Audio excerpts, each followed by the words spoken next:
Ashley Hess from Jonestown Bank and Trust. Welcome to the Lancaster Farming Industrial Hemp Podcast. How are you doing today? I'm good, thank you. How are you, Eric? I'm doing okay, thanks. So there's lots to talk about in the world of cannabis banking. But first, could you give us a short introduction? Sure.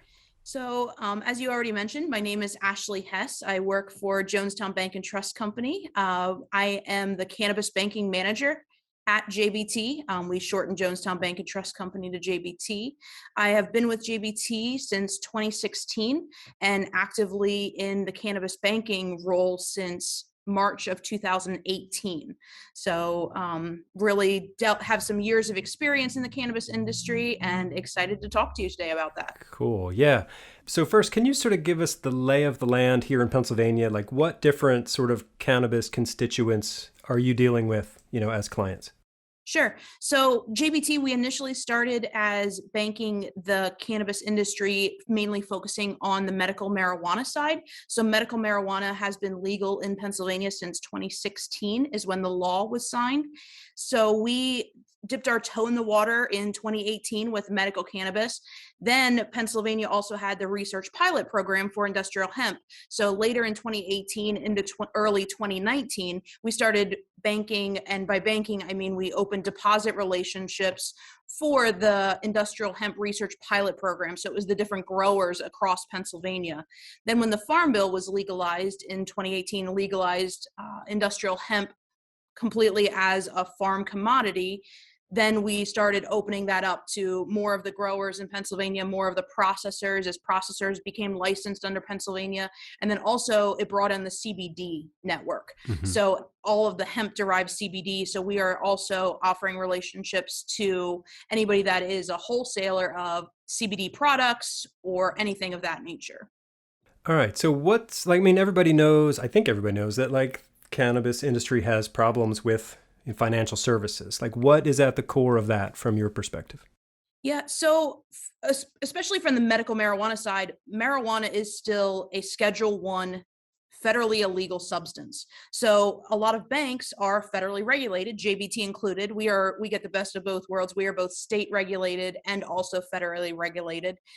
But FinCEN came out with guidance in 2014 that gave banks the ability to bank the cannabis industry, medical marijuana specifically. They outlined some different priorities that could be followed. So JBT as a whole, we decided to take that step forward. Even though we knew we were going to have to do enhanced due diligence and extra work, they actually created the whole program prior to having our first client onboarded. So JBT really took that initial step and put the money behind it prior to making any dollars off of this industry as a whole. That's where a lot of banks come in. I mean, Bank Secrecy Act, the BSA departments of a bank are a very non-income generating part of a bank. So what would a bank rather do? They would rather build a branch and onboard more clients right away instead of paying for those back office positions. JBT kind of took that opposite approach and funded it prior and then allowed for the expansion, building it from the ground up instead of adding resources after we already had too many clients and kind of doing it the wrong way. So that's why a lot of banks are scared of it. They just don't understand what the program would fully need to entail. And also just the difference, even when hemp was legalized, because it's still that cannabis sativa L strain, they still hear that cannabis name in that strain. So they just don't want anything to do with it. They're just afraid their regulators are going to come in, shut them down, not allow them to have any relationships with that industry. That seems crazy. From what I understand, the medical dispensaries here in Pennsylvania are all cash-based, right? That is correct, And yes. that's got to be so stressful for the people working there, the people shopping there, the people running the place, just to be having to deal with cash all the time. Absolutely. I mean, what store do you typically go to where you're buying $100 worth of product and you can't just swipe your card? I Right. mean, nobody carries cash. That's why a lot of the dispensaries have ATMs directly on site. So maybe their patients don't have to use their bring the cash in from outside, and then they're able to withdraw it there and hand it to the people as they're Right. checking out. But But the only still, I people mean, it's a that's big good for difference. there are the people owning those ATM machines, right? Like where they're Correct. getting Yeah. like the $4 service fee or whatever. Exactly. Yeah, that Exactly. But that seems yes, it is crazy. very cash intensive. Now, with the grower processors in Pennsylvania, the majority of the dispensaries in Pennsylvania are banks. They have a banking relationship with a bank, some of them with us, of Hmm. course. They are being paid by the dispensaries through like checks and ACH transactions or wire transactions. So the grower processors aren't as cash intensive Sure. compared to the dispensaries. Yeah. Still frustrating though to like you need a reliable place to put your money and to borrow and uh, Absolutely. And I mean, on the daily sales, I mean, sales can be anywhere from a couple thousand a day to 10 to 20,000 a day. So that buildup of cash over the course of a few days can really be like it create a interesting to security deal with risk, it as well. Yes, right? Yeah. exactly. Yeah. Huh. But you yourself, you're a certified cannabis banking professional. Correct. That's amazing. I love that that's a job and that's a title and that's a profession. So tell me what is that? What did you have to do in order to achieve that? Yeah, so it was actually a completely online based study. So there is an organization called ICS. It stands for Integrated Compliance Solutions. They partnered with another online based company called CBank. It's a resource that a lot of banks can log in to ask questions to different peers. They partnered together and came out with this certification. So when the certification came out 2 years ago, I immediately took that to my supervisor and said, hey, like this is something that we really should look into. I think it adds that extra layer of expertise to our department here at JBT. So what it was it was a 14 lesson course. So it was do your own pace. You could do one lesson a day. You could do 3 lessons a day. Each one was between an hour to an hour and a half. It was online content. They went through different slides. They gave the introduction of cannabis, knowing the differences between hemp and marijuana. If you wanted to develop a banking program, what kind of steps you needed to check off in order to get that. And at the end of each of those modules, then there was a quiz. You had to get a passing score on each of those quizzes to advance to the next level. So I was able to complete that over the course of, I'd say, about a month, just logging in and spare time. At the moment, I was the only person in our department here at JBT for this. So just kind of did it as time allowed.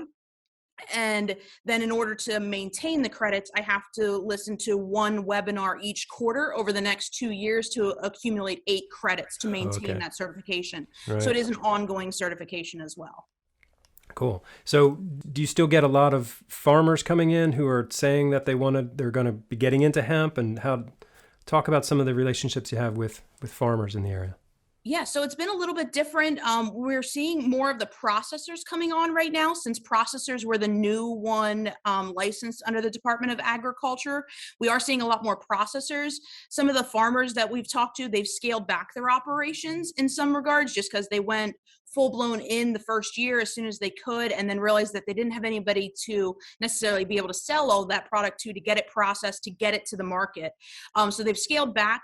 So we are seeing some different growers coming on here in Lebanon County. So that's been a nice change. Before we were primarily focused in Lancaster. So we are seeing some come in Lebanon now. So that's been really good. But yeah, we're seeing a mix of both the growers that are first time growers. Maybe they were doing other crops prior, or maybe this was just something that they wanted to try because they've seen health benefits from using CBD products on their own from Yeah. personal experience. So they Sure. kind of wanted to get into that to help others as well. Cool. So let's say I was a first time hemp grower and I came into your bank. What sort of services or products could you offer me? Yeah, absolutely. So we could open any type of checking account that JBT offers. We have 2 different business checking accounts that we offer to all clients. So that is something that we do offer to the hemp industry as well. With that, we give the online banking, we give the debit card. The only thing that we haven't really been able to help as much with in the hemp marketplace right now has been the merchant services. Unfortunately, that's a little bit of a gray area for a lot of merchant services. We are constantly looking at different partnerships, but we haven't been able to offer one directly. What is merchant services? Can you explain that to me? Yeah, so merchant services would be that somebody could swipe a credit card at your business Oh, okay. location, or Yep. they could use it as their web-based form of payment, but through like a Shopify link, they would be able to add that in through that service as well. So merchant services is the acceptance of credit cards. Hmm. And unfortunately, the merchant services are still kind of associating the hemp with marijuana. So we're only seeing very few companies getting into it. And then even then, sometimes we're seeing clients get kicked out because they're like, oh, no, we don't want to deal with that now. You have hemp in your name, or you have cannabis in the name of your business. And it's just very unfortunate for these businesses. They're starting out, all of a sudden they lose that relationship, and then their sales stop. And then what are they supposed to do? Right. Yeah. Do you think legalizing marijuana for recreational use in Pennsylvania would be a benefit to your company, or how would that affect things for you? Yeah, I think we would kind of keep going with the status quo. If recreational adult use marijuana is legalized in Pennsylvania, I think we would be willing to take a look at these businesses as they are established. It would really depend how the law is written, if they would be able to have the same clients that are currently servicing the medical industry and have a separate entrance for the adult use industry, or if they would be completely separate licenses. I know there's been a lot of talk recently. Some new legislation is actually coming out again with Pennsylvania to go the adult use market, but I just don't know if we'll really see much traction on that in the next like 1 to 2 years. I mean, I hope I'm wrong with that, but I think JBT, because we are currently utilizing the medical market as clients, I think it's this natural step in the progression to be able to go into that adult use market as well. And why don't you tell me where people can go to find out more about JBT and the cannabis banking services you offer?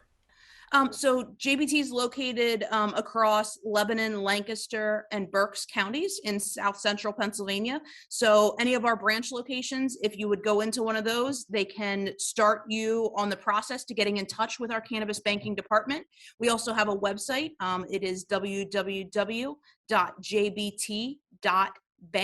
BANK/cannabis-industry. Okay, I'll put a link to that on the website. Yeah. Perfect. Yeah, that will take you directly to our landing page. We have a contact us part right on that page as well, where you can specify if it is medical cannabis or if it is the hemp industry. And then one of my team members or myself would reach out to you to have that initial conversation. Okay, so you wouldn't recommend people just show up in an office with a big bundle of hemp and a bag of cash? No, No? that's usually not a good idea. All right. Well, Ashley Hess, is there anything else we should talk about for your role as a certified cannabis banking professional?